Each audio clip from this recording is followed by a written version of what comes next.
السلام عليكم ورحمة الله وبركاته. أكلة القلقاس المفضلة بالنسبة لي، بحبها جدا في الشتاء، وبستنى الشتاء عشان يجي اعملها هي والسبانخ. تعالوا نشوف مع بعض عملناها ازاي النهارده. يا تجيبي قلقاسية كلها على بعضها، يا اما يعني تجيبي واحدة كبيرة، ويا اما تجيبي 2 صغيرين عشان تبقى التسوية واحدة، متجيبيش واحدة مختلفة عن التانية في الشكل. هاتيها من اللي هي الصغير اللي شبه الكورة كده، يا اما واحدة على بعضها توزنيها على بعضها. هنقطع القلقاس مكعبات، طبعا هيتقشر كويس الاول، وبعد كده هنقطعه مكعبات الى حد ما تبقى متساويه، وهنضيف عليه دقيق وخل. انا عن نفسي بغسله، في ناس ما بتغسلوش، فكل شيخ وليه طريقه زي ما بيقولوا. انا بحط عليه دقيق وخل، وببدا ان انا ادعكه شويه على الناشف، وبعد كده افتح عليه الحنفيه ميه عاديه جدا من الحنفيه، وادعكه تاني بايدي، افضل ادعك فيه بايدي واشطفه مره واتنين.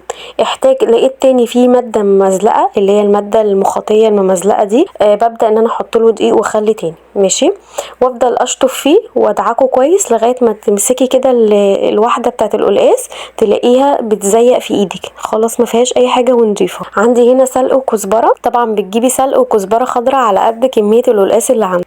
بعد كده هسلق السلق في حله على النار، او هتضيفي له نص كوبايه من الميه وتغسلي السلق وتحطيه جواها.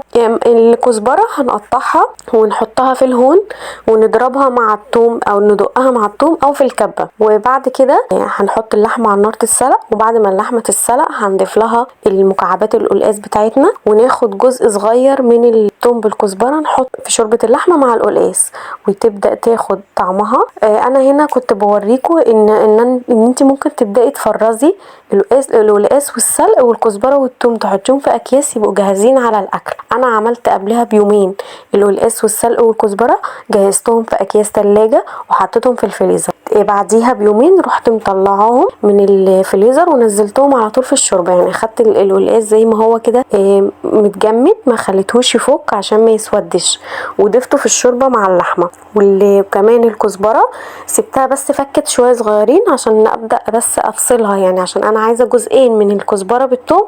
اخدت حته في الشوربه زي ما انتم شايفين، انا بنزلها في الشوربه بالكيس بتاعها، فاخدت حته منها في الشوربه مع القلقاس واللحمه، والجزء التاني حطيته في طاسه معاه حته سمنه او زبده، وابدا ان انا احمرهم كويس، يعني تشويح كده وتحمير لونه ذهبي فاتح. طبعا ما بنحطش السلق غير لما بنتاكد ان القلقاس خلاص داخل في التسويه، بس الثوم والكزبره بنحطهم من الاول يعني مع القلقاس عشان يدي طعم حلو، تبدا مكعبات القلقاس تتشرب من طعم الثوم والكزبره، والشوربه تبقى طعمها حلو. واستوى معانا، هنبدا ان احنا بعد ما نحمر الثوم والكزبره اللي في الطاسه قدامنا، هنبدا ان احنا دي الطشه بتاعت القلقاس، نطش بقى الكزبره بالثوم فوق القلقاس، ونبدا ان احنا نقلبها تقلبتين، هتاخد غلوتين 2، وبعد كده خلاص طفي النار. كده احنا خلصنا القلقاس بالسلق، وعملنا جنبه رز بشعريه.